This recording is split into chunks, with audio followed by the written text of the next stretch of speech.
Você tem aquela dificuldade em saber se o verbo fica no plural, fica no singular? O que você faz aí com o verbo na hora de escrever a sua redação? Então vem comigo que a gente vai falar hoje sobre concordância verbal e vamos te ajudar aí a melhorar a nota na competência 1 da redação do Enem. Vamos lá?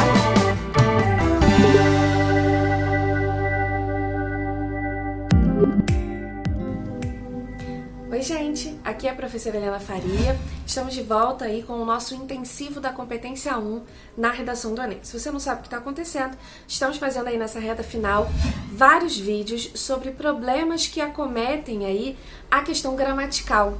Problemas, então, que atrapalham a nossa nota máxima na competência 1 da redação do Enem. Então, se você tem esses problemas, fica aqui comigo, já se inscreve aqui no canal e ativa as notificações para você não perder nada, tá bom? Hoje, especificamente, nós vamos começar a conversar sobre a concordância. E nós vamos falar primeiro da concordância verbal. Para isso, é importante você entender que a gente precisa partir da regra geral para depois observar algumas regras específicas. Então hoje a gente vai ver isso, vai falar da regra geral e vai falar de uma regrinha específica aí que se divide em duas partes, tá bem? Então vamos lá. Primeiro então, qual é a regra geral de concordância verbal? É a seguinte: o verbo concorda com o núcleo do sujeito. Ele concorda em número, singular ou plural, e em pessoa, primeira, segunda ou terceira pessoa. Ocasionalmente, ele pode concordar também em gênero. Não é em todas as ocorrências que a gente vai ter um verbo que vai flexionar em gênero. Isso acontece só quando ele aparece no particípio. Então, se você tem uma locução verbal ali e o verbo principal está no particípio, ele também vai concordar em gênero com o núcleo do sujeito. Então, vamos observar aí um exemplo e a gente vai primeiro partir de um exemplo com um problema, pra gente ajudar aí a entender como que a gente vai fazer quando você estiver sozinho escrevendo a sua redação e você mesmo tem que revisar qual o processo você tem que fazer para identificar se tem ali ou não um problema de concordância verbal, tá? Então vamos observar essa frase aí, em que a gente tem um problema de concordância. Olha lá. A crescente produção de bebidas e de maior teor alcoólico oportunizaram o aumento do consumo. Vejam, a regra geral diz que o verbo tem que concordar com o núcleo do sujeito. Então, primeiro você tem que identificar o verbo. Quem é o verbo? Oportunizaram. E aí, o que você vai fazer? Você vai perguntar para o verbo quem oportunizaram, né? E aí, quando a gente identifica quem oportunizaram, foi tudo isso que tem aí antes, olha. A crescente produção de bebidas e de maior teor alcoólico. Mas, quando eu olho para essa expressão, que é o sujeito, eu preciso achar o núcleo. A palavra central aí do sujeito, que sempre será um substantivo.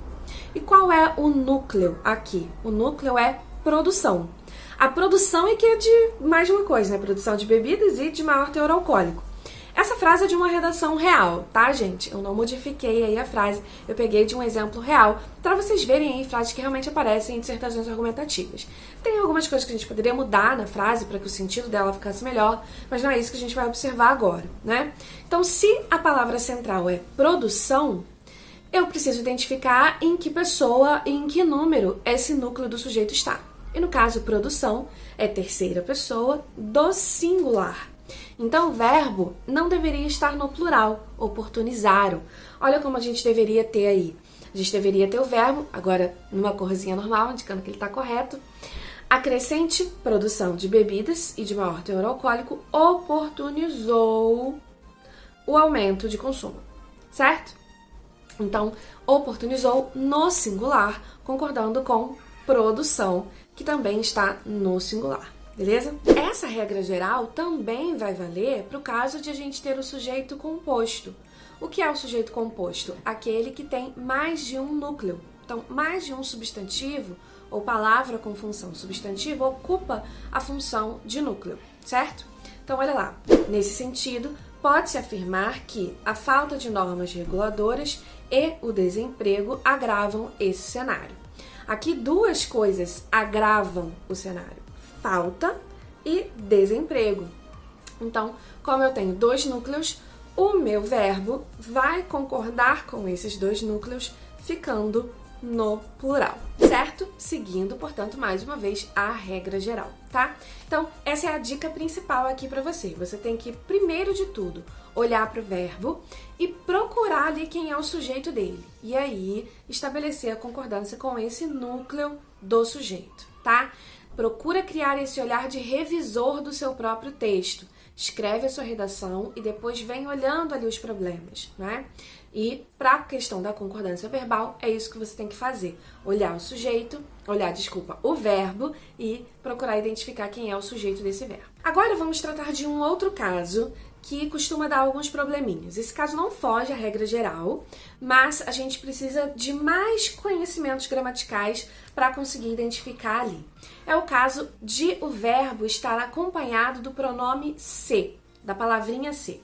Às vezes o verbo já é pronominal, ele sempre carrega o pronome. Então, como que a gente sabe? A gente sabe conhecendo os verbos. E aí você tem que saber lendo bastante, sabendo que aquele verbo ele é pronominal, ele sempre vai ter o pronome. E quando o verbo é pronominal, já vai ter pronome também em outras pessoas do discurso além da terceira. Então, na primeira, na segunda pessoa, ele também tem o pronome. Então, isso pode ser um teste aí para você fazer. Não vou entrar nesse caso, porque nesse caso você precisa realmente conhecer os verbos, ter vocabulário da língua, e isso se aprende lendo bastante, estudando bastante. Mas tem um outro caso que a gente pode diferenciar. E nesse caso, o verbo sempre vai estar na terceira pessoa. E aí, você precisa saber se esse verbo se encaixa no caso 1 ou no caso 2, que eu vou mostrar aqui para você agora. O caso 1 é aquele em que o verbo está acompanhado do se, pronome apassivador. Ó, se ele é um pronome apassivador, o que ele faz é colocar o verbo na voz passiva, certo? Se o verbo está na voz passiva, ele tem um sujeito e esse sujeito é paciente. Ou seja, o sujeito ele não age, ele não é agente, ele não comete a ação expressa pelo verbo, ele sofre a ação expressa pelo verbo. Nesse caso, o que acontece? O verbo vai seguir a regra geral, ou seja, concordar em número com o sujeito, com o núcleo do sujeito. A diferença é que o sujeito recebe a ação. Semanticamente é isso que acontece. O sujeito sofre a ação. Então, o que você tem que identificar? Que tipo de verbo pode fazer isso? E aí vem a nossa dica. Tem que prestar atenção nessa dica. Só verbo transitivo direto acaba tendo esse tipo de mudança para a voz passiva, tá? Nenhum outro verbo vai para a voz passiva. Só os verbos transitivos diretos. Vamos lembrar rapidinho o que é verbo transitivo direto? Se você foi aquele tipo preguiçoso que na aula de sintaxe não prestava muita atenção no professor e no professor, o que é um verbo transitivo direto? É aquele verbo que pede complemento. Isso é um verbo transitivo. Ele transita para outro espaço, para outro termo. Ele pede um complemento. E transitivo direto é aquele que se liga a esse complemento que ele pede diretamente, sem a presença de um conectivo, sem a presença de uma preposição. Tá? Relembrado aqui, então, só vai para a voz passiva verbo que for transitivo direto, ok? Então, a gente tem que observar isso. Se o verbo está acompanhado do pronome se, o primeiro teste que eu faço é: ele é transitivo direto? Se for transitivo direto, ele vai concordar com a coisa aí que sofre a ação expressa por esse verbo. Então vamos dar uma olhada no exemplo. A fim de que se reduza o consumo do álcool semelhante ao feito no combate ao tabagismo.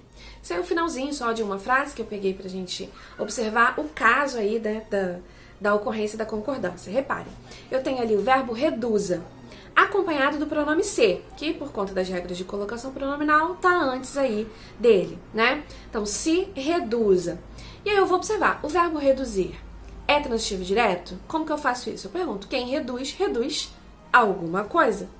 Ele pede complemento e ele não pede preposição nesse complemento. Então, tá, beleza. E qual é alguma coisa que ele reduz? Olha, ele reduz o consumo de álcool.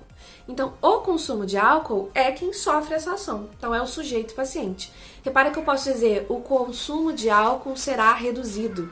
Eu posso construir outra forma da voz passiva aí, em que ele aparece como sujeito, fica mais fácil a gente perceber, né? Então, se o consumo está no singular, o verbo reduza fica também no singular, beleza? É o que acontece com placas, por exemplo, quando eu falo vendem-se apartamentos, apartamentos são vendidos. Então, apartamentos sofre essa ação, é o sujeito que sofre essa ação, Então, ele está no plural, vendem-se, precisa estar no plural também. Repara, se eu mudar agora o sujeito e colocar alguma coisa no plural, o verbo reduzir fica no plural também. Olha esse exemplo aí, olha. A fim de que se reduzam os problemas do consumo do álcool. Eu mudei aí para encaixar problemas, beleza? Então, se agora é problemas, que é o núcleo do sujeito, o verbo reduzam fica no plural. O outro caso em que aparece aí o pronome ser é o do pronome indeterminador do sujeito.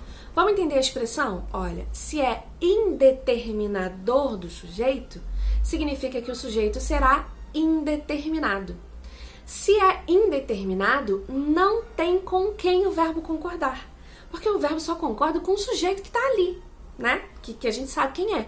Se eu não sei determinar o sujeito, se ele é indeterminado, o verbo fica na forma neutra, que é o singular. Então, o verbo, quando está acompanhado do pronome determinador do sujeito, fica sempre na terceira pessoa do singular. Olha lá o exemplo que a gente tem.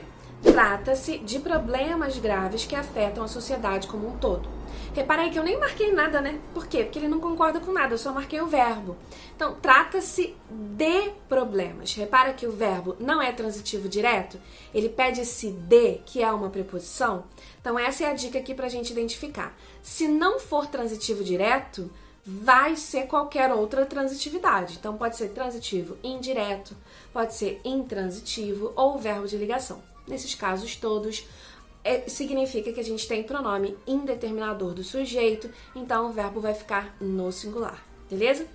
Então, essa foi a aula de hoje. Sugiro agora aí que você pegue as suas redações e revise. Crie esse hábito de ser revisor do seu próprio texto e fazendo essa dica aí que eu dei. Olha o verbo e procura identificar o sujeito dele. Ou olha o verbo, caso esteja acompanhado da palavra ser, do pronome ser, e analise aí qual é a transitividade dele para ver se ele se encaixa no caso de pronome passivador ou no caso de pronome determinador do sujeito. Tá bom? Espero que a aula de hoje tenha te ajudado. Deixa aí pra gente o seu like e o seu comentário pra gente saber aí quais são os seus maiores problemas quanto à competência 1. Me diz aí se você tá gostando desse intensivo e se você quer ver alguma coisa especificamente aqui sobre isso no canal, deixa aí no comentário pra gente também, tá? E nessa reta final, faltando menos de 60 dias aí pro Enem, se você não tá conseguindo melhorar sozinho de jeito nenhum, chama a gente que a gente te ajuda. Aqui na descrição tem o link para um formulário para você conhecer os nossos planos de correção e de consultoria personalizada para te ajudar aí a melhorar a sua nota na redação do Enem. Então é isso, gente. Um beijo. A gente se vê de novo na semana que vem.